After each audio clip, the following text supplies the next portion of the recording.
안녕하세요. 저는 대한피부진균 및 감염학회 이사를 맡고 있는 기획이사를 맡고 있는 전북대병원 피부과 박진입니다.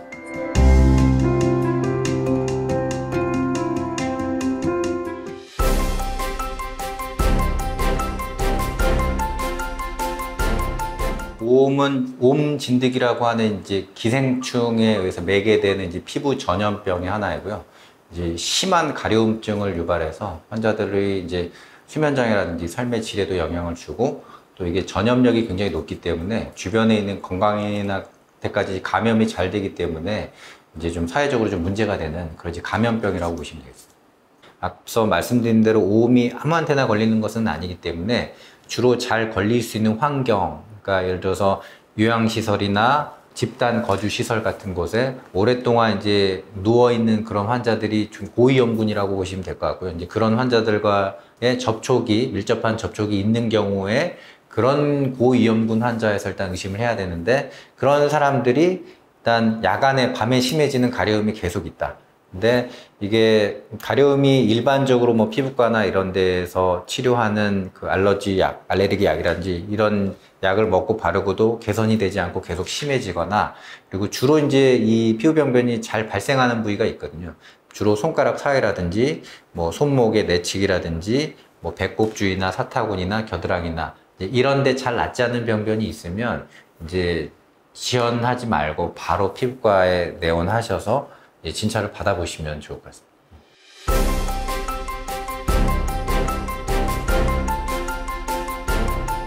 오음이라고 하는 이제 전염성 질환이 기본적으로 이제 청결 위생하고 영향을 받기는 하는데, 예전에 비해서는 그런 것들이 강조되다 보니까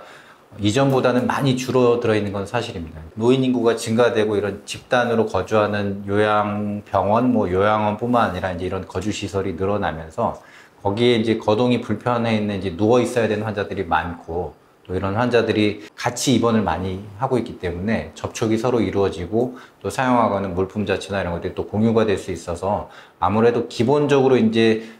서로 감염이 되거나 전염될 수 있는 환경이 좀 더 고위험 환경인 거는 맞는데, 이제 질병관리본부에서 이제 그런 예방 관리 지침을 잘 마련을 해서 통제가 되고 있음에도 불구하고 이제 산발적이나 집단적으로 이제 꾸준한 발생이 이제 생기고 있는 거죠. 노인 인구가 이제 만성 질환을 가지고 있는 데다가 아까 말씀드린 이제 누워 있거나 이런 환자들이 더 많고, 그 노인 인구라고 하더라도 그 환자들의 대부분은 쉽게 얘기하면 이제 시설 위주의 감염 빈도가 높으니까 아무래도 이제 만성 질환이 있고 거동이 불편하고 같이 이제 같은 시설 내에 이제 거주하고 있거나 이제 이런 것 때문에 노인 인구에서 좀 더 많다라고 생각이 되는 거고요. 또 꼭 그 노인 인구만 발생하는 건 아니고, 이제 그런 환자들하고 접촉되는 이제 간병인이나 젊은 의료진이나 이런 사람들을 통해서 또 가정으로도 또 전파가 이루어지고 있는 것도 사실입니다.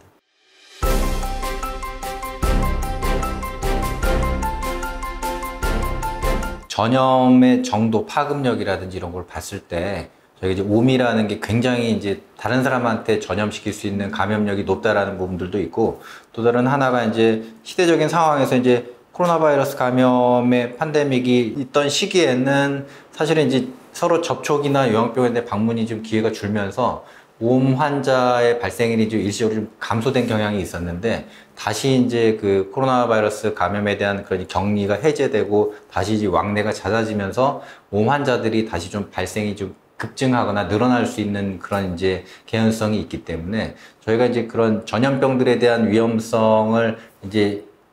이미 한번 겪었잖아요. 이게 얼마나 위중한지. 근데 이제 저희 피부과에서 볼 때 그런 전염력이 굉장히 높고 사람들 사회 전반에 이제 문제가 될 만한 전염병 중에 하나가 이제 오음이기 때문에 오음 퇴치에 이제 피부과학회가 지금 초점을 맞추는 이제 그런 해라고 보시면 될 것 같습니다. 이런 이제 전염병이라고 하는 이제 감염병, 이런 병들이 이제 잘 치료가 되고 관리되고 하려면 체계적인 이제 그 관리 지침이라는 게 있어야 되는데, 이제 이런 오음들에 대해서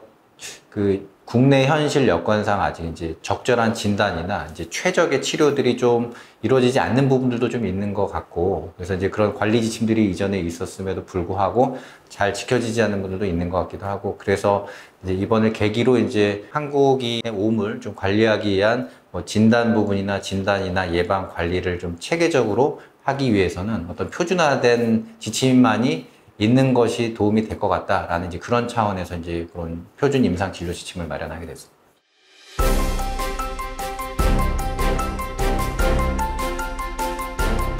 몸의 이제 정의부터 해서 이 병이 어떤 병이며 어떻게 얼마나 잘 생긴 역학에 관련된 부분이나 그다음에 이제 어떤 사람들의 전염이 되는지 전파 기전에 관련된 이런 기초적인 내용부터 포함해서 어떤 임상 증상을 가지고 오고 환자들이 그러면 이 임상 증상이나 이런 걸 어떻게 우리가 진단해야 되며 어떤 진단 방법이 있는지 그다음에 진단된 환자들한테서 어떤 약제를 통해서 어떻게 치료를 해야 될지 그다음에 치료제를 어떤 치료제를 1차적으로 선택할지 그뿐만 아니고서도 이제 치료가 된 다음에도 이 환자를 치료가 됐는지 안 됐는지 어떻게 판정을 해야 되는지 치료하고 약물 치료하고 더불어서도 또 전염병의 특성상 격리나 그다음 감염 관리라든지 환경 관리를 어떻게 할 것이며 또 예방 관리를 어떻게 이 포괄적인 내용을 이제 전체적으로 다 다루고 있다고 보시면 될 것 같고요. 이제 그런 부분들도 이제 내용이 너무 많기 때문에 좀 더 이제 임상 현장에서 이런 것들을 실제적으로 적용하기 위해서 모든 내용을 다 우리가 숙지할 수 있는 건 아니기 때문에 이제 가장 중요하다고 판단되는 진단 치료 부분은 이제 하나 이제 저희가 이제 모식도, 그러니까 알고리즘을 만들어서 이것만 보고 이제 신속하게 이제 진단 치료 의사 결정이 가능하도록 그런 지침을 만들어냈습니다. 이제 그 부분을 이제 요약한 알고리즘 내 모식도는 크게 보면은 진단 파트, 치료 파트, 이제 예방 관리 파트로 되어 있는데요. 진단은 이제 어떤 경우에 오음이 의심할 것인지, 그러니까 밀접 접촉의 병력이 있는 경우, 밀접 접촉이라고 하는 거의 정의는 이제 오음 환자하고의 피부 접촉이나 성 접촉, 그리고 간접적인 어떤 접촉이 있는 경우에 이제 일단은 오음을 의심을 해야 되는데 그 중에서도 그런 환자들이 이제 오음의 전형적인 증상이라고 하는 가려움이나 피부 발진이 있게 되면 저희가 의심을 하게 되고요. 의심되는 환자들을 이제 피부과 의사가 보고 오음 환자한테서 주로 나타나는 특징적인 피부 형태가 있거든요. 그 형태가 확인이 되면 임상적으로 이 환자는 오음이다 이름을 붙일 수 있는 거고요. 거기에서 좀 더 이제 애매하거나 그런 경우는 저희가 이제 현미경 검사나 피부 확대경 검사를 가지고 보면 오음 진드기가 몸에 붙어 있는 걸 확인할 수가 있습니다. 그렇게 확인이 되면 우리가 이제 오음 환자다 이렇게 확진을 내릴 수 있는데 그렇게 그런 진단 과정을 거쳐서 의심되거나 임상적이나 아니면 확진을 통해서 진단된 오음 환자는 이제 적절한 접촉 주의, 그러니까 오음에 걸린 사람들을 언제까지 격리할 것인지 통상적으로 이제 치료가 끝나고 나서 일정 기간 동안에는 이제 신체적인 접촉을 피한다든지 뭐 이런 과정이 필요하고 약제는 현재 국내에 들어와 있는 여러 가지 약제들이 있는데 그 중에 이제 1차 선택 약제는 퍼메트린이라고 하는 성분의 그런 약제를 이제 1차적인 선택 약제로 권장하고 그게 안 되는 경우에는 이제 다른 대안 약제를 쓰도록 권장을 하고 있고요. 그다음에 그 치료 내에서 이제 치료가 된 다음에도 이 오음 환자들이 오음 치료가 잘 돼도 가려움을 한두 달 정도 이상 계속 좀 불편감을 갖는 분들이 있어서 그런 가려움증을 완화하기 위한 보조적인 치료는 어떻게 할 것인지에 대한 내용들 이제 포함하고 이렇게 치료가 된 환자들에서 치료의 평가를 보통 치료 후에 마지막 치료 후에 이제 2주, 4주 이제 주기적으로 봐서 그런 오음을 다시 의심할 만한 그런 가려움증이 다시 또 생기거나 피부병변이 다시 생기거나 그런 오음 진드기가 다시 발견되면 치료가 안 된 경우라고 판단하고 이제 재치료 과정을 거치게 해야 되고 이렇게 치료가 잘 됐다고 하면 이제 그 환경을 어떻게 이제 소독하고 입었던 의복이나 침구들은 어떻게 건조하고 삶고 뭐 할 것인지 이제 이런 지침들을 이제 거기 담고 있습니다. 1차 치료 약제를 퍼메트린이라고 하는 약을 사용하는 이유는 이제 간단하거든요. 치료율이 굉장히 가장 높고 그다음에 안전성이 확립되어 있기 때문인데 이 치료 약제를 써서 한 번 안 됐다고 해서 바로 대안 약제를 쓰는 걸로 권장하는 것은 아니고요. 치료를 실패하는 사실 가장 흔한 원인은 그 약제를 충분히 잘 도포하지 않았기 때문일 가능성이 더 높거든요. 그래서 머리부터 발끝까지 틈틈이 이제 사이사이 손톱 밑이라든지 이런 이제 잘 가려지는 부위도 잘 발라야 되는데 대부분의 환자분들이 이제 거기까지 안 하는 경우들도 있고 또 다른 경우는 이제 그 환자는 치료했음에도 불구하고 그 환자하고 같이 거주하는 그 잠복기에 있을 수 있는 다른 주변의 사람들, 밀접 접촉자를 같이 동시에 치료하지 않으면 또 다시 재감염되는 경우가 있으니까 사실 1차적인 약제를 충분히 제대로 된 치료를 했는지를 보는 것이 사실은 더 중요한 부분이고요. 이게 안 되는 경우에 이제 우리가 대안약제로 아까 말씀하신 크로타미톤이나 경구약인 이제 이버맥틴이 있는데 그 중에 크로타미톤은 현재 이렇게 사실 이제 치료 효과가 1차적인 약제보다 높은 건 아닌데 과거에 지금 퍼메트린이라는 게 우리나라에 들어오기 전에 그 린단이라고 하는 사용이 중지된, 그러니까 중추신경 독성 때문에 사용 중지된 약이 있었는데 그 약은 성인만 사용하게 돼 있었거든요. 그래서 이제 그 소아 연령층이라든지 이런 연령층에는 이 치료율이 좀 적다고 하더라도 조금 쉽게 얘기하면 자극감이 덜하고 가려움도 줄여주는 효과가 있기 때문에 이제 소아 연령층에서 주로 많이 사용이 되었고, 또 이게 이제 처방약품이 아니다 보니까 약국에서 손쉽게 구입이 가능하니까 약제값도 저렴하고 이제 그런 이유에서 많이 사용이 됐는데, 퍼메트린이라는 약제는 일주일에 한 번씩 2번을 하지만 얘는 한 3일에서 5일간 연속으로 발라야 되니까 이제 바르는 횟수도 늘어나야 되고, 그래서 퍼메트린을 사실 쓸 수 있는 경우라고 하면 이제 그 클로타미톤을 반드시 사용해야 될 이유는 없는 거죠. 근데 이제 그렇게 사용하지 못해야 되는 상황들에 대해서 적용해 볼 수 있다는 거고, 그거하고 좀 틀리게 이제 경구약제인 이버맥틴 같은 경우에는 이제 희귀 약품으로 이제 지정이 돼 있는데, 이 약제는 먹는 약이니까 사실 이제 그 퍼메트린이라고 하는 약제는 바르는 약인데, 병상에 이제 와병 중인 환자, 거동이 불편한 환자를 머리에서부터 발끝까지 약을 발라야 되고, 그 예를 들어서 뭐 어떤 저희가 이제 기구 같은 거를 달고 있는 환자들도 있잖아요. 만성질환 환자들은. 이제 이번에 그런 환자들은 그 기구 틈틈이까지 약이 도포가 되는 거 상당히 어렵거든요. 누가 발라줘야 되는데. 그런 환자가 또 집단 감염에 걸리거나 그러면 한 명이 아닌 막 뭐 10명, 20명을 해야 되는데, 그 간병한 사람이거나 의료인들이 그 환자들 샅샅이를 다 하기가 현실적으로 좀 어려운 부분도 있겠죠. 그리고 이제 퍼메트린이 이제 그 드물지만 피부 자극감도 있기 때문에 그 약을 또 사용하고 나서 과민 반응 때문에 가려움을 느끼는 환자들도 있고, 그러니까 1차적인 약제를 사용하기 어려운 그런 이제 뭐 일부 딱지옴 환자나 뭐 집단 감염 환자나 이런 경우에는 이제 저희가 이제 이버맥틴이라는 약제를 권장해 볼 수 있습니다.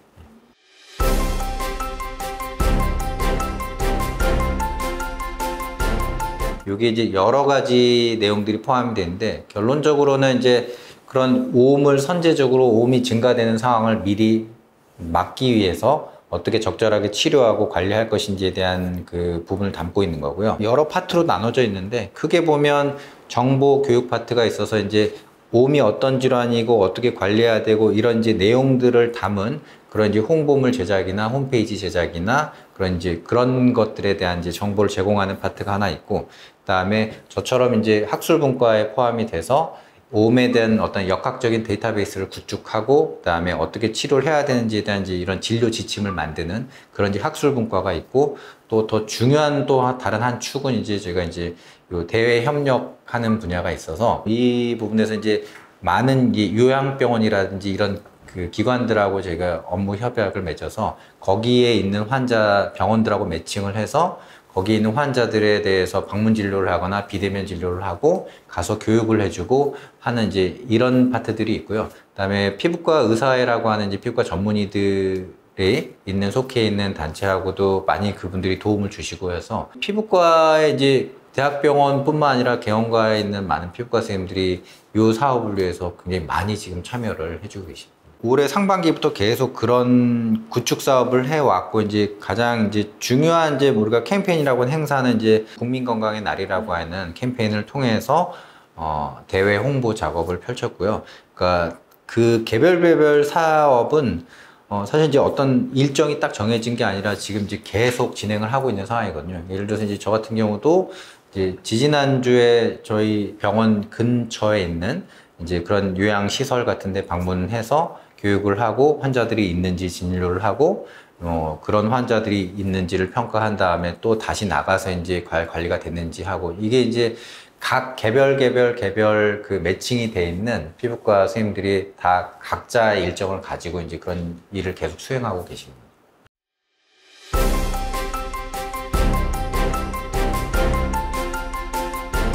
저도 처음 저희 학회에서 하는 사업이고, 아무래도 이제 피부 진균 및 감염 학회라고 하는 이제 그 산하 학회, 감염 질환을 다루는 그런 학회 속해 있는 사람이고, 그런 감염 질환자를 보는 교수이자 이제 의사로서 제가 이 사업이 시작되면서 저도 공부를 하고 실제로 봤더니 생각보다 많은 환자들이 있더라고요. 저희 주변에도. 그래서 실제로 우리가 아는 것보다 더 많이 이 병이 있다. 물론 관리를 잘 하고 있다고 함에 불구하고 감염병이라는 게 우리가 원칙적으로 완전히 100% 박멸한다는 것은 현실적으로 어려움이 있거든요. 근데 우리가 그래도 이 질병들이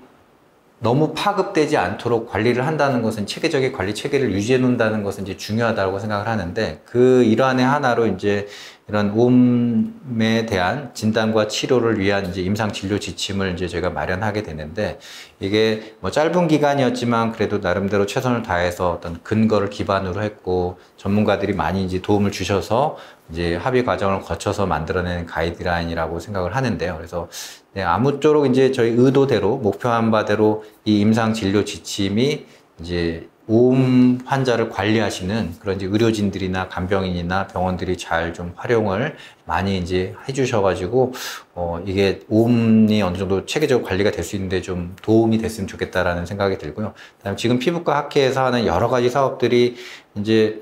일회성에 그치는 사업이 아니고 저희 학회 회장님을 비롯해서 참여하시는 많은 교수님들도 이거를 지속적인 사업으로 저희가 진행을 하려고 지금 계속 그렇게 이제 생각을 하고 있기 때문에 이런 것들이 잘 이루어져서 뭐 결국엔 이제 국민 건강에 향상에 뭐 이바지했으면 좋겠다라는 그런 바람이 있습니다.